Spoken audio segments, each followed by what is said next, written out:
Good morning, everybody. This is Yin Yang with Morsels with Thought number 1103, and I am setting up at the moment because my cat's in my way. It's not my cat's fault. I'm a little late.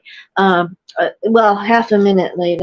Well, actually 3 hours and half a minute late because I overslept. I woke up at 5:28, which was 18 minutes past the start time of my usual live, and I had to have a few times to, get ready and everything. So, um, I want to read the rules handbook today, which the cat just knocked down.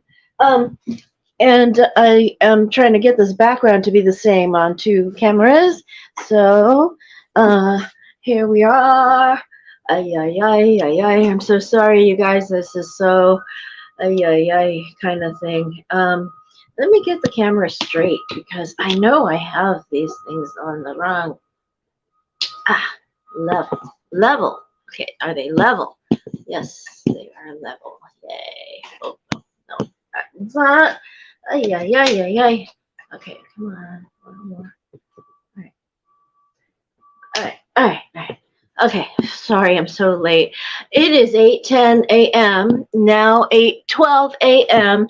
in San Francisco. This is Ying Yang with Morsels of Thought number 1103. I've got 1103 lives, and in about a week and in 8 days, I'm going to have a strobogram and palindrome 1111, which would be the same number turned upside down as right side up. I'm so excited for that day. It's going to be a Words and Wisdom Wednesday. Today, I want to read from the Rules Handbook by Ellen Fein and Sherrie Schneider. These are two mavens of the dating world. They have been teaching us things that we should know, didn't know, kind of knew, but only believed after we saw the truth of it. Good morning, John Clark. Yay, you found me. I'm so sorry I was late. I overslept by 3 hours. Actually, I did wake up on time at my usual time, and then I took my medicine. Then I said, "Oh, I want to take a nap." And wrong thing to do. Okay, so day 51, work now, fun later. This is not right. This is not right. That's a different bookmark. Sorry. Day 58, you are what you say. You are what you say. You are what you say. So remember that. When women call us for consultations, this is Ellen Fein and Sherrie Schneider talking. They often start by saying, I never meet anyone good, or I always attract guys who come on strong and then poof, or I'm a magnet for married or unavailable men. This becomes a self-fulfilling prophecy. You are what you say you are. The truth is, you are not your past. You can, if you want, acknowledge your past, but don't be defined by it or a slave to it. Say, now that I am using the rules, I will attract the perfect person I am meant to be with who fulfills all the wants and needs of the picture I envisioned in my mind and wrote my list about. Change your thoughts, change your love life. I have never gone out with a man who poofed. They never poofed.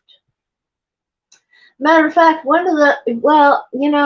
of them, I haven't had that particular problem. I have had the opposite problem and had to change my phone number a few times because of people prank calling or needing to hear my voice say hello, a little bit nuts. That lady.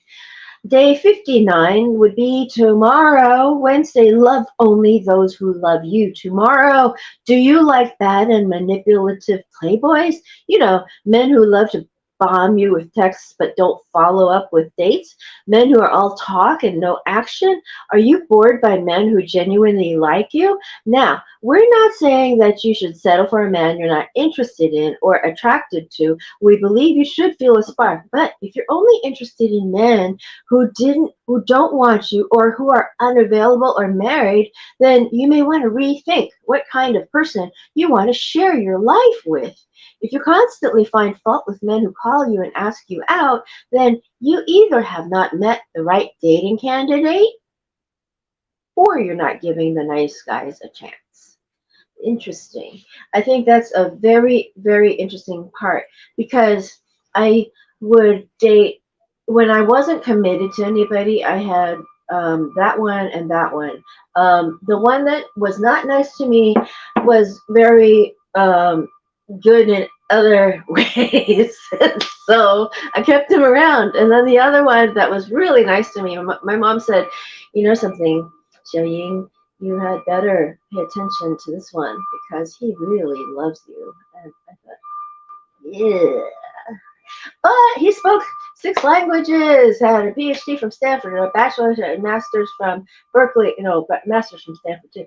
And then all kinds of electrical engineering stuff, 6 figures in the days when 5 figures were enough, all that stuff. So yes, I loved him, but then I didn't do the rules. I didn't have the rules. I started dating him 2 years before the original rules came out, and I finally found the rules during the time I was already living with him. And so things like that, you realize, hey, oh, I did the wrong thing. Shoot, now what? And it's a huge change in your life. If you're doing the rules, you are making huge changes in your life. Not just mentally, but in terms of like finding a new apartment to rent. It's huge. It's really huge. I mean, I asked him to move out, and he did, but then I asked him to move back in, and then we split up again. But the rules. If I had had the rules, I actually might not have dated him. Might not, because he did screen himself out at the beginning by telling my secrets to his sister, and I said, that's not good. What do you mean? And so I broke up with him, but he spent 2 hours at a restaurant waiting for me to come after my dinner with my mom and friends. And um, the man sitting next to him was eating a piece of pie and looked at me strangely like I was like I was a whore, and I was just so mad. And I took him back. But if I had been doing the rules, and this was 1993, mind you, so it had been 2 years before the rules ever came out in book form. People have known the rules for millennia and done them, but those are the people that were, Ellen Fein and Sherrie Schneider met somebody who was like that, who told them what to do. And Ellen Fein had all the info, Sherrie Schneider had all the contacts, and then boom, they just mavens. Holy, I don't know if I should make this a PG-17 or not. Okay, old Kinderhook. Talk to you later tomorrow. Bye-bye.